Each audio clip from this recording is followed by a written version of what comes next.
بصوا يا بنات، احنا النهارده الغدا بتاعنا رز بالشعريه مخلل. هوريكم بقى دي ماما عاملاها، هي هتقول لكم بصل اخضر ورز. بصي هي هتفتحها معاكم اهو، تقول لكم بقى عاملاها ازاي. قولي لهم بقى يا ماما عاملاها. بصوا يا بنات، ده كيس حراري. كيس حراري وعامله فيه بطاطس وفرخه. بصوا الفرخه طالعه ازاي، بصوا جمالها. شايفين الدخان طبعا، مش قادره امسكها بايدي طبعا عشان مولعه نار. قولي لهم الطريقه. تحطها زياده.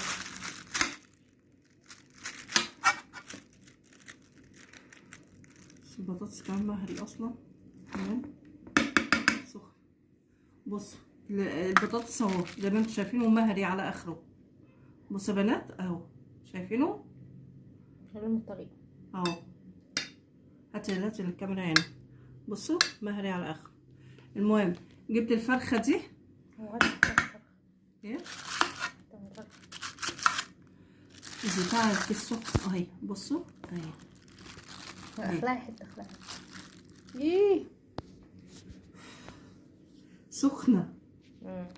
بصوا يا بنات، الفراخ دايبه خدي انت بقى دايبه. بصوا قولي لهم بقى الطريقه.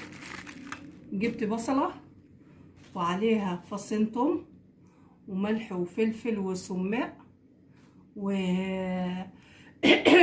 ودعكتها. البصله دعكتها قوي قوي قوي قوي، وخدت الفرخه دي دعكتها من بره ومن جوه بالبصل والثوم والسماق والملح والفلفل. خلاص شلتها، قمت جايبه البطاطس والطماطم والفلفل والقوطه والبابريكا وملح وفلفل تاني وجوز الطيب، ودعكت كل ده برضو. البطاطس والخلطه دي كلها دعكتها، وقمت جايبه كيس حراري اللي انتوا شايفينه ده وحاطه فيه خلطه البطاطس. الاول حطيت حبه، وبعد كده حطيت الفرخه، وبعد كده كملت ايه بقيه الخلطه، وربطت الكيس وحطيته ايه في صينيه. الصينيه دي حطيت فيها ميه وخل. ليه بقى؟ عشان ما تنحرقش.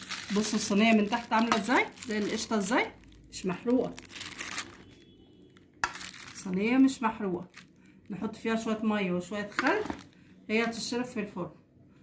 تمام بس. وبالهنا والشفا اللي يعملها وياكلها، وصحه وعافيه عليكم. ده بقى اكله رمضان برضو، وممكن تشرفك قدام اي حد يجيلكوا بقى. ماشي، يلا بقى شجعوا